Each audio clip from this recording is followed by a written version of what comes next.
ሄይ ሰላም እንዴት ናችሁ? ዛሬ በጣም ደስ የሚል ታሪክ ይዤላችሁ መጥቻለሁ ማለት ነው። እቶቼ በርቱ።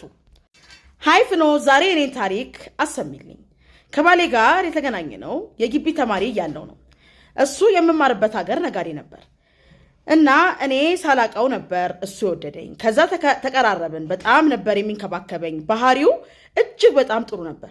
ግቢ 6 ወር ከቆየን በኋላ ተመርቄ ቤተሰብ ጋር መጣው። ለ3 ዓመት የራሴን ስራ እየሰራው ቤተሰብ ጋር ስቆይ እየመጣ ያየን ነበር። በዛ ደግ ሰው አክባሪ ነው። ከዛ ሽማግሌ ልኮ ድል ባለ ሰርግ ተጋባን። እኔም ቤተሰቦቼን ትቼ ተመልሼ ወደ እሱ ሀገር ሄድኩ። በትዳራችን በጣም ደስተኛ ነበር። እኔም የኮምፒውተር ባለሙያ ስለሆንኩ በኦንላይን ቤት ነው የምሰራው። 2 ልጆች ወለድን። በጣም ብዙ ንብረት አፈራን። በጣም የሚያስቀና ቤተሰብ ነበረን። እየቆየ ሲሄድ ሌላ አመል አመጣ። ብቻ ብዙ ባህሪ ምናምን ባልጎደለ ቤት ምን ሆኖ ነው ብዬ መከታተል ጀመርኩ። አንድ ቀን ሱቅ ሲሄድ ራሴ ከጎዳና ካነሳሁት ሰራተኛዬ ጋር መርፌና ክር ሆነው አገኘዋቸው። ሳያዩኝ ወጥቼ ሄድኩኝ። እኔም ምንም ሳልናገር መኖር ቀጠልን። ሱቅ ውስጥ ትንሽ ሴኩሪቲ ካሜራ ደብቄ በስልክ ሁል ጊዜ አየው ነበር። ይተዋል ብዬ ብጠብቅም ጭራሽ ቀን በቀን ሆነ ነገሩ። ምንም እንዳልተፈጠረ እኔም ሳላስነቃ ስራዬን መስራት ጀመርኩ። ጨረታ እንዳለብኝ አሳምኜ ሙሉ ንብረቱ በስሜ አስደረግኩት።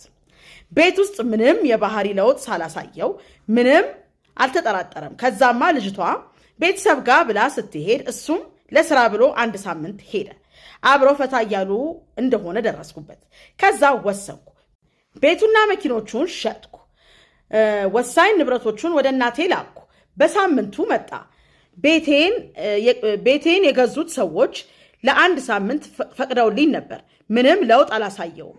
መኪና ውስጥ ሲለኝ ለሳምንት አከራየሁት አልኩት።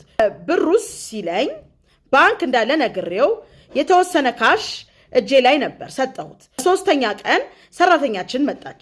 ከልጆቼ ጋር መውጣት እንደምፈልግ ነግሬው ሻንጣ ጭነን ይዘን ወጣን። እናቱ ቤት ሄደን ቻው ብለናት ምን እንደተፈጠረ ስትጠይቀኝ እሱ እንደሚነግራት ነግሬያት ልጆቼን ይዤ ወደ ቤተሰቦቼ ጋር መጣው። መንገድ ላይ ያለን ሲደውልልኝ ቪዲዮዎቹን ላኩለት።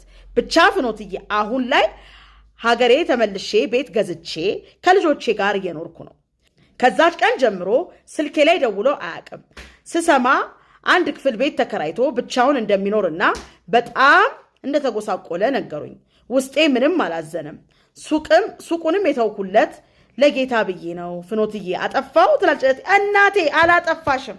ስልታዊ ይቺ አረማመድ የምትባላች መሰላችሁ እህቶቼ? ስልታዊ አረማመድ ቀስ ሺ ሜድ ደ ሙቭ ነው የምላችሁ። ስልታዊ የሆነ አረማመድ፣ ስልታዊ የሆነ እንቅስቃሴ። መቀየስ እያለ መቀየምን ምን አመጣው? የምን አሲድ፣ የምን ድብድብ፣ ወገብ ይዞ የምን መንጨቃጨቅ፣ ቤቢዬ ባማሬ ቡቡ እያሉ ማለት ነው። ስራዋን ሰርታ መታ ሀገሯ ቤቷን ገዝታ ከፍሬዎቿ ጋር እየኖረች ነው። እንደዚህ አይነቱ ነው የቀለለ ወራዳ። በእንደዚህ አይነት ብቻ ለማሸነፍ የሚቻለው ምን በወጣት ምን አቃጠላት? አይ ሪሊ አፕሪሺየት። በቃ አድናቂሽ ነኝ ነፍሴ።